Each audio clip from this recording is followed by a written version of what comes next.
What's up, Goalless, and welcome back to Barça Dream Team. And today we're going to be taking you through Barca's first match of the La Liga campaign against Rayo Vallecano. We're also discussing the exclusion of Sergio Dest'S from Xavi's matchday squad and the extremely worrying registration situation. We hope you'll subscribe and hit that notification bell. There's a lot to discuss in today's video, so let's get started. Well, Barca were held to a frustrating goalless draw with Rayo this weekend in the La Liga opener. It's clear to see that this team's still a work in progress as opposed to the finished article. It's one thing to bring in 5 world-class players, but they need time to gel. It was clear to see a week of uncertainty spilled onto the pitch last night. And doubts rose last week as the clock ticked down to this match against Rayo, because let's discuss the registration situation. None of Barca's summer signings or renewals had been registered to play in La Liga. We even heard rumours of some players making way in order to register others. But Friday night brought some great news, as Barca managed to register 6 out of the 7 players at risk of being excluded from the provisional squad list. Ousmane Dembele, Robert Lewandowski, Christensen, Kessié, Sergi Roberto and Rafinha have now all been registered and are available to Xavi. The only player not registered is Jules Koundé. But that's no reason for concern, because the club feel that the Frenchman isn't quite up to speed. And because of this, Barca are looking to register him this week now that the Rayo game has passed. We have until the end of the month to submit the registration to La Liga, and there won't be any problems with that. It should go ahead very smoothly. But now let's talk about that goalless draw against Rayo. Barca kicked off the campaign at the newly titled Spotify Camp Nou Stadium, and in goal was Marc-Andre ter Stegen. Ahead of him were Eric Garcia and Andreas Christensen, who were flanked by Jordi Alba and, interestingly, Ronald Araujo. Now, the Uruguayan defender was shifted over to that right side after Sergio Dest'S was excluded from the squad list. This came as quite a surprise. We haven't really got a natural replacement for Sergio. It's even been reported that this is purely a tactical decision. Dest'S has not suffered any injury or illness and was fully fit to play. Of course, you can see that it could be a tactical ploy by Xavi to instruct Araujo to mark the pacey Alvaro Garcia, but maybe the club are assessing their options. Even then, I think it's wrong to shun Dest'S when we don't even have a replacement waiting in the wings. Sergio Dest'S is clearly not going to be in Xavi's plans, and could we see Araujo in this role more often? Sergio Busquets had Pedri and Gavi ahead of him, and Robert Lewandowski was flanked by the dangerous duo of Ousmane Dembele and Rafinha, who linked up quite a lot despite being on the opposite sides of the pitch. And it was great to see a high attendance at Barca's first game of the season. There was a rise of almost 30,000 fans since the last fixture against Rayo last season. Perhaps that's skewed by this game kicking off the campaign, but it's still great to see a packed Camp Nou. And I'm sure that Goalless from all over the world are looking ahead optimistically to the season and what it can bring in terms of success and silverware. And there was an early chance for Barca that was created pretty much single-handedly by Ousmane Dembele. He made a marauding run down that left wing and played it through to Robert Lewandowski. But the Polish centre-forward was unfortunately in an illegal position. Offside was Lewandowski, but he made a gut-busting run into the penalty area. The keeper gets down well and he closes down that angle. But just 12 minutes in, Lewandowski had the ball in the back of the net. He loops it over Dimitrievski, but the former Bayern Munich striker's well-taken effort was correctly ruled out for offside. You could tell that the Rayo defence was quite wary of Lewandowski after that. He showed a lot of pace and easily beat much younger players. They tried to play narrowly to force us out wide, and as a result of that, Lewandowski was fairly quiet for a few spells of the game. But Rayo had a decent chance just before the half-time whistle. The ball was chipped over into the path of Alvaro Garcia, who made a sprinting run down that Rayo left-hand side. Garcia cut inside towards goal, and Araujo, who was slightly out of position, I have to say, just couldn't keep up with the pace of the Rayo winger.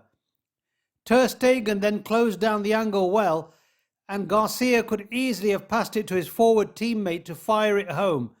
But instead, he went around the diving Araujo and took a shot that, luckily for us, was fired straight at Ter Stegen, who made no mistake keeping that one out. Barcelona started the second half well, and the first big chance for us came in the 65th minute when Pedri, who was excellent all game, delivered a great pass to the right wing. And there it was picked up by Ousmane Dembele to start another attack down the right-hand side. And I've got to say, both Rafinha and Dembele looked very dangerous flying down the wings, linking up with each other and causing confusion in the Rayo defence.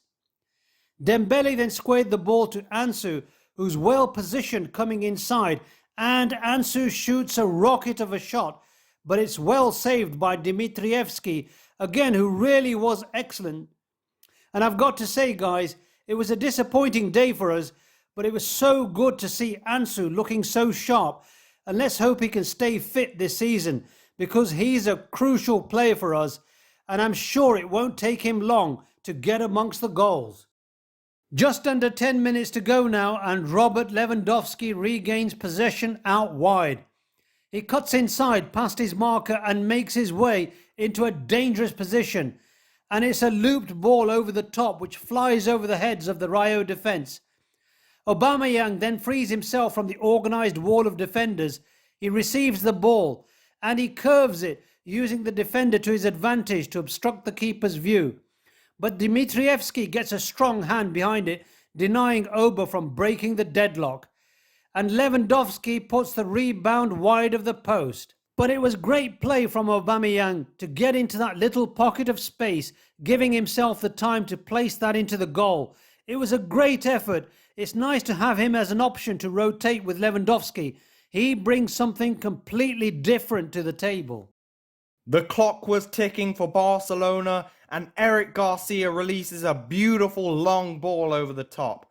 Unfortunately, Franck Kessier's in an offside position there. Quite an easy decision for the linesman, but play continues. Kessier drives forward and plays it into Ansu, who could have taken that first time, but instead keeps the ball. Ansu now about to pull the trigger, but it's smothered by Dimitrievski. Now the keeper's in trouble here. Franck Kessier picks up the loose ball and buries it, but play is called back to the offside decision. And Dimitrievski took the opportunity to run down the clock, to the anger of the Barca faithful. The ref actually booked the North Macedonian shot stopper, adding on 8 minutes of added time. It was nail-biting for Barca fans. And things went from bad to worse. Sergio Busquets was jockeying Radamel Falcao in the defensive third when his flailing arm brushed the Colombian's face. And Falcao made the most of that one, diving onto the floor in agony. And Busquets received a second yellow card. The referee sent him for an early shower. And I think he's within his rights to feel hard done by that decision. It's maybe a bit harsh for that to be given as a second yellow, but Barca are down to 10 men in added time. There was a late chance for Rayo making the most of their numerical advantage. Ter Stegen was met by a thunderous strike, but the German keeper swats it away.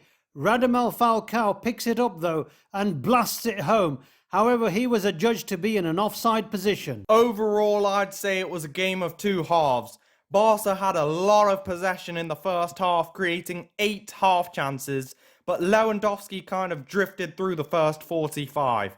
The second half saw a lot of attacking substitutions and quite a panicked approach from Xavi, especially after the sending off. There are some areas to improve on, and the team didn't reach the high expectations placed upon the new signings, but it's not something to be concerned about right now. I'd say that the one player who stood out for me today was Rafinha. He was at the heart of everything last night, and you could really tell the difference when he was brought off.